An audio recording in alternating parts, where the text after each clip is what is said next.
If you're thinking about opening a small business, or maybe you already have opened a small business, but you still have a bunch of questions. I know I did when I first opened my business, Serene Aromas, and I'm still learning something new each and every single day. And it can be so overwhelming. So that's why in this video, I have 5 major tips for you that'll hopefully help you on your journey and save you so much time and money based on my own personal experience over the past 3 years. If you're new here, welcome, welcome, welcome. My name is Serene, and I am here sharing all things small business with you guys. So the first advice I have for you when you open your business is to be selective. I mean, be selective with the things you buy, the people you trust, the time and money you choose to invest into anything, the products you make, and the events you attend. Let me touch on these points for you and elaborate a little bit more. First, the things you buy. I'm hoping you already know this since you opened a small business. You already know about how much money it takes to open a small business.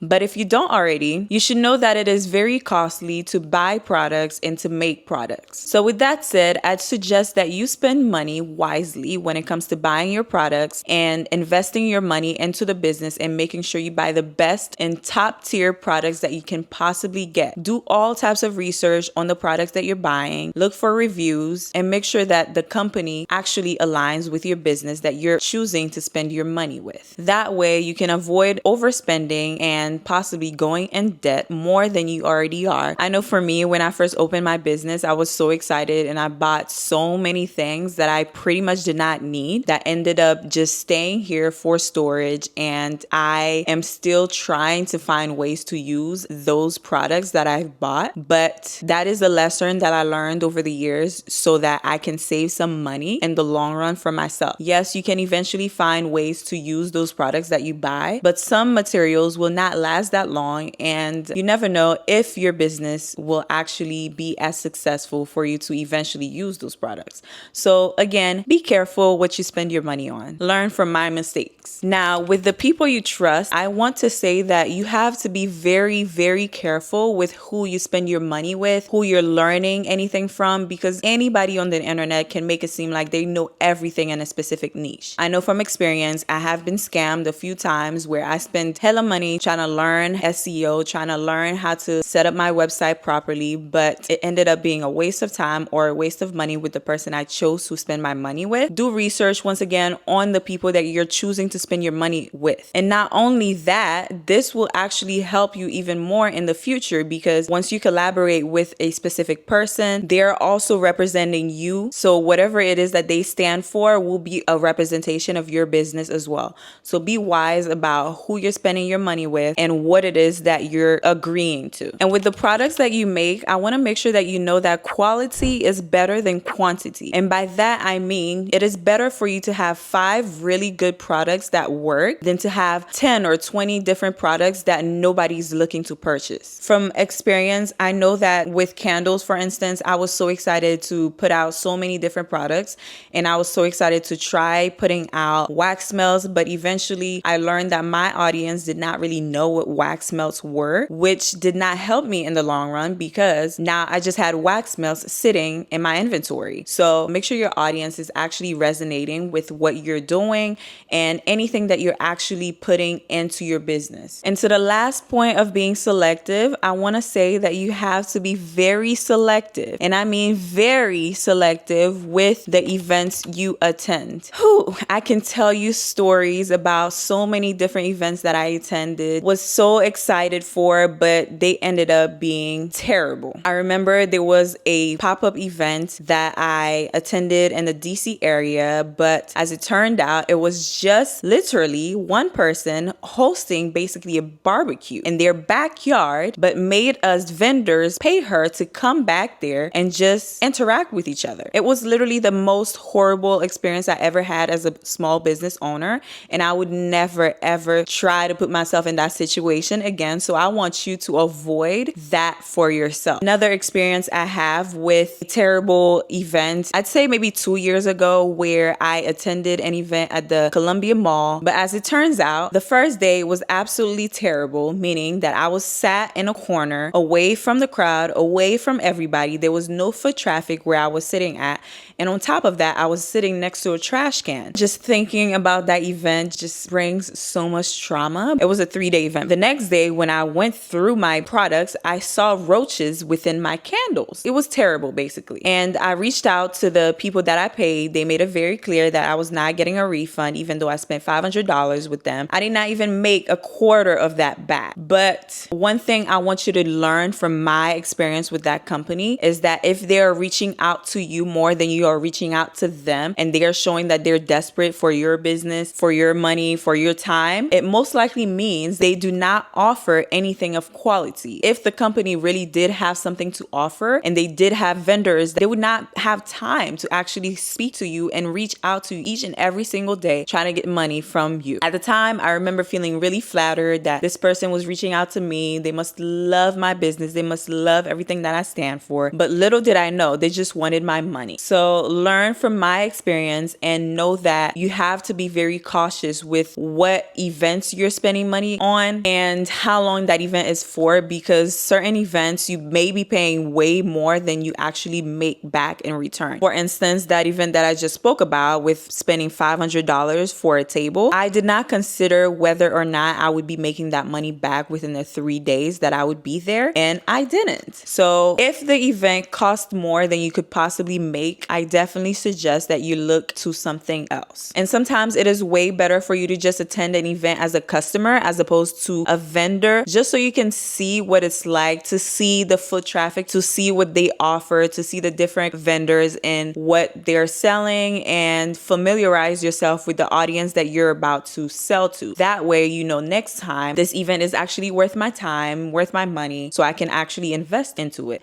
Now, on to another point. We all know that having a small business is very uncomfortable. It is very cringe if you're not used to putting yourself out there. Now, my tip for you when it comes to that is to embrace that discomfort. Just know that with anything you do in life, you will be uncomfortable. You will fear what comes with trying something new. That is natural because we're not used to stepping out of our comfort zone. And when we do that, we get very uncomfortable. But know that feeling is just you growing. It's you learning something new. It's you experiencing something different for yourself, which could lead to so much more. So embrace the discomfort and know that within that discomfort, you're going to learn so much about yourself. You're going to learn so much about what it is that you can do and the potential that you have as a person. And yes, you will make mistakes along the way, but all of those mistakes should be taken as lessons so that you can grow. Once again, you can learn about yourself. You can apply these lessons into your life, into your career, or anything that you do. So I need you to reframe that discomfort as progress within your personal journey as a business owner, because none of us, and I mean none of us, was comfortable opening our small business. I know I wasn't. At first, I was so cringe about the whole process. I did not want the people nearest to me to know anything about it, which didn't make sense because at the end of the day, if you're thinking about it, if you have a business, you have to let people know. You have to put yourself out there because at the end of the day, that is how you're going to get your customers. So make sure that you embrace that discomfort so that you don't shy away from the progress that's going to come with having your small business. Be proud of the fact that you stepped out of your comfort zone to try something new so that you can progress with so much more that life has to offer. And with the discomfort, I'm pretty sure you know what I'm going to lead to with my next point. If you don't, that's going to be social media management. Now, we know social media plays a major role into anything we do as a small business. We have the ability to use that to our advantage to bring more traction to our business, attract more people, get some customers. What I recommend that you do is choose 2 to 3 platforms that you really think your audience is on and focus on creating content for those 2 to 3 platforms. Right now, I am focusing on YouTube and Instagram because those are the platforms that I believe I'm the most comfortable with. And I say this because you can avoid burnout. You can avoid being stressed about posting on 4 or 5 different platforms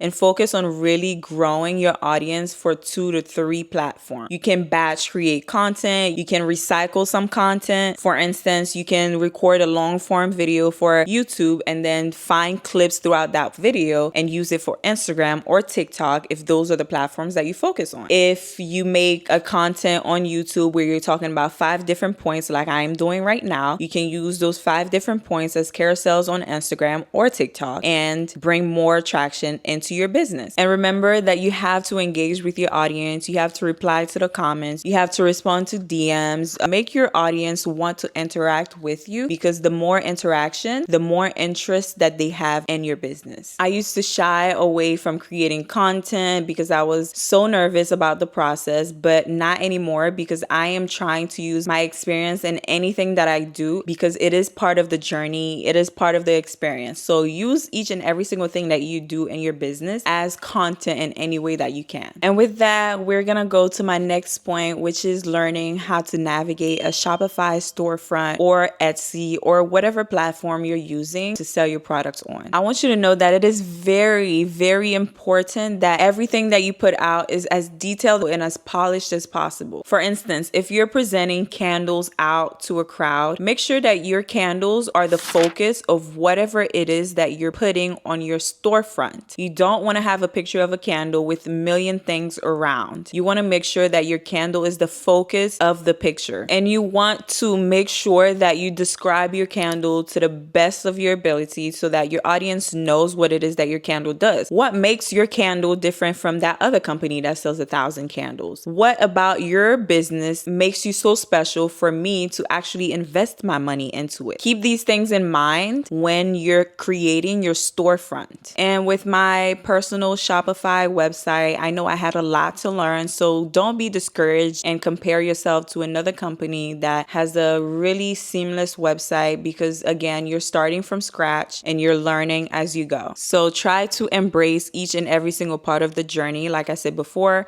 know that there are so many things out here to help you with the process. Do as much research as possible on whatever platform you're choosing to sell on so that you can learn how to make your product stand out, how to categorize your products properly, and so on. For instance, I know on Shopify, you can insert so much SEO, which stands for search engine optimization. Basically, that means just keywords into the description of the products that I sell so that my products can rank higher when people are searching for them. Another thing that I want you to take into consideration is marketing emails. Shopify offers you with so many apps and tools that can help you reach a bigger audience. The marketing emails have been very helpful for me when I have a new product out. I send it out to my subscribers so they know that I have something new out there for them. Other apps that you can use are apps that have reviews to let people know that yes, people are buying your products and yes, they're liking them. Trust me when I say that that's very helpful, because just like you are doing research on other companies that you're choosing to invest your money into, your customers are going to be spending time looking for reviews to make sure that you are a credible company, because there are so many scams out there. So make use of those reviews and make use of all those apps within Shopify or whatever else that you choose to sell your products on. And this leads me to my last point, which is about business credit. I feel like a lot of people don't talk about business credit enough and how important it is when you're opening a small business,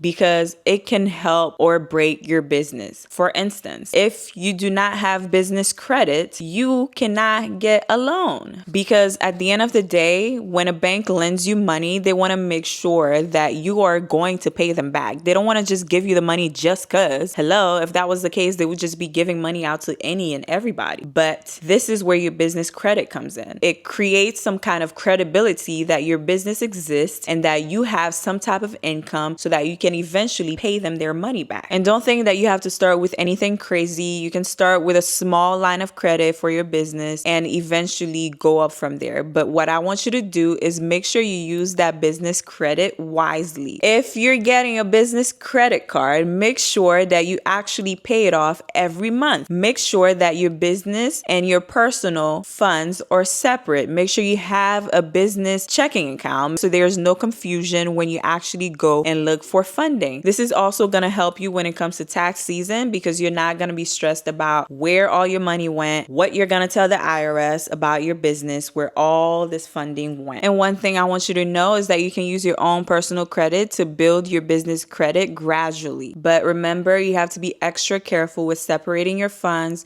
with making sure that you pay everything off every single month and you do not fall behind on your credit. Because again, this is very important when it comes to you looking for funding, looking for loans, looking to apply for grants, and anything of the sort. But those are the tips that I have for you. If you take anything from that, just remember that you have to be selective. Be selective with the time, the money, the products, the events, whatever you're spending your time and money on, be selective about the process, because at the end of the day, they're gonna take your money and run with it. And remember, as uncomfortable as it is to start a small business, you have to embrace that discomfort and go along the journey and come out in the end stronger than ever. Make use of social media, but don't stress yourself out about using all the platforms that they have out there, because there are so many and you couldn't possibly focus on all of them as one person. So focus on 2 to 3 platforms so that you can actually create the best content out there to attract the customers that you want. And with that said, remember, when you're creating your website, make sure that it looks attractive to the human eye. Make sure that your products stand out, some good description that will help you reach your customers and know what it is that you are offering to them. And don't forget that business credit is as important as your personal credit. If you do not have credibility behind your business, you will not get any funding from any company. So build small and go up, but do not put it off and do not avoid opening a business account, a business credit card, because it will pay off in the long run. I hope you're able to apply any of these tips to your own small business. And if you are a small business owner and you've learned throughout the journey anything that I didn't touch on, make sure to let me know in the comments below. I love to learn anything that will actually help me grow some more along my journey. I'll see you guys in the next video. Bye.